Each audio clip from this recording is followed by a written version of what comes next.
Kanalıma hoş geldiniz. Orkidelerin sonbaharda bakımı nasıl olur ve sonbahara çiçeksiz giren orkideleri yeniden çiçeklendirebilmek için nasıl bir bakım yapmak gerekiyor? Sizlere bununla ilgili detaylı bilgi vereceğim.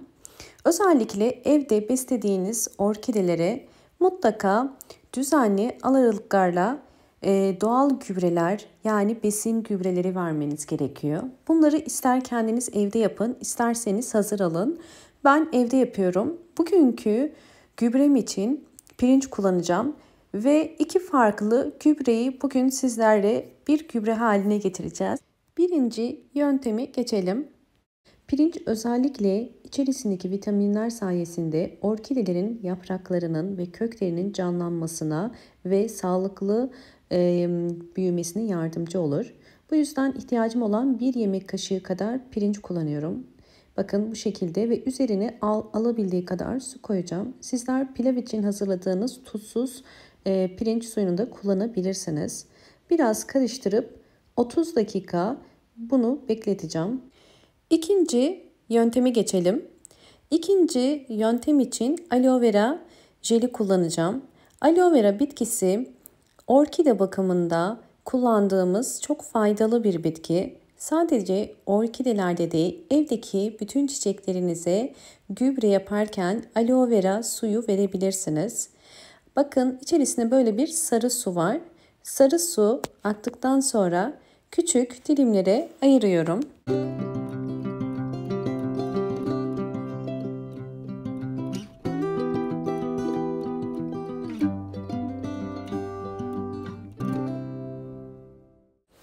İkinci yöntemde aloe vera suyundan faydalanmak için bu şekilde bir robotun içerisine küçük küçük dilimlediğim aloe vera yapraklarını koydum ve üzerine 200 ml su koydum. Şimdi blenderdan geçiriyorum. Videomu eğer buraya kadar izlediyseniz ve beğendiyseniz hemen beğen tuşuna basıp kanalıma da abone değilseniz eğer bana destek olmak için abone olup zil sesini de bildirimleri erken almak için açık konuma getirebilirsiniz. Evet, robottan geçirdim. Püre haline getirdim. Burada dikkat etmeniz gereken süzmeniz. Çünkü aloe vera yapraklarının kökleri yapışmaması gerekiyor. Sadece suyunu kullanacağım.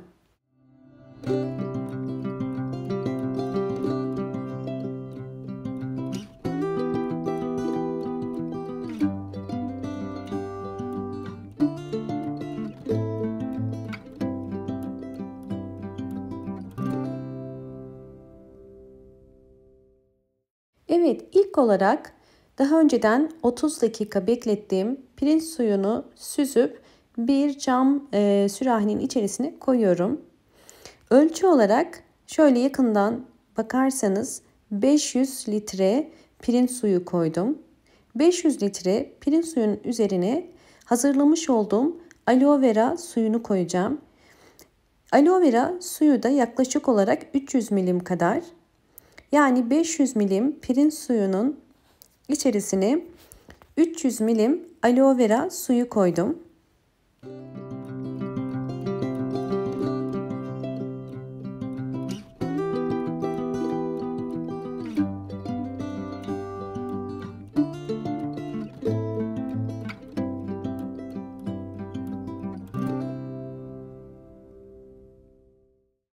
Evet, ilk olarak orkidelere su ya da vitamin vermeden önce köklere bakıyoruz. Orkidenin kök rengi eğer bu şekilde beyaz ya da gri ise suya ihtiyacı var demektir. Eğer orkidenin kök rengi bu şekilde yeşil ise suya ihtiyacı yoktur. Eğer kökler bu şekilde yeşil iken su verirseniz orkideyi fazla suladığınız için köklerde çürüme, yapraklarda sararma ve çiçeklerde solma olur. Bu yüzden su vermeden önce mutlaka köklere bakın.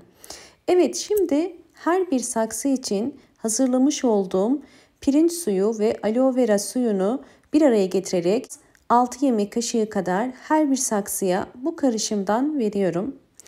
Kesinlikle bu tarz sıvı bitki besinlerini çok sık ya da çok fazla vermeyin. Her bir saksı için 6 yemek kaşığı ideal ve bu karışımı ayda bir kere vermeniz yeterli.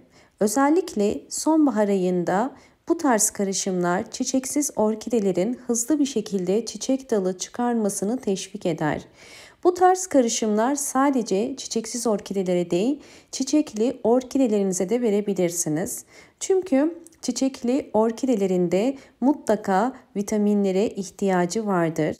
Gördüğünüz üzere suyun içerisinde biraz bekleyince kök rengi değişti. Gri kökler yavaş yavaş yeşil oluyor. Buradan da kök renginden su ihtiyacının nasıl karşılandığını görmüş oluyoruz. Kesinlikle her zaman köklere bakarak orkidelere su verin. Sıvı bitki besinlerinin orkide üzerindeki gelişimini paylaşacağım.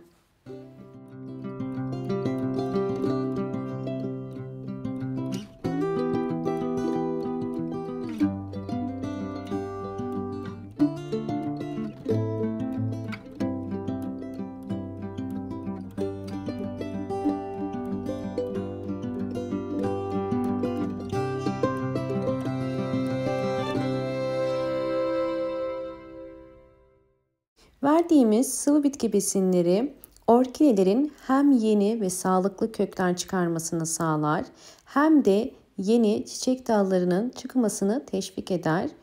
Ve sizlere son bir püf nokta daha. Bundan önce eğer videomu izlediyseniz ve beğendiyseniz hemen beğen tuşuna basıp kanalıma da abone değilseniz eğer bana destek olmak için abone olursanız çok mutlu olurum. Bol bol yorumlar yapıp yorumlar kısmında da sorularınız varsa sorabilirsiniz. Orkidelerin bu şekilde bol bol çiçeklenmesi vermiş olduğumuz belirli aralıklarla sıvı bitki besinlerinin sonuçları ve özellikle orkidelerinizi sonbahar ayında bol bol ışık alan mutlaka bir pencere kenarına konumlandırmanız gerekiyor. Sonbaharda orkideler eğer yeterince ışık almazsa çiçek dalı çıkması çok zor olur.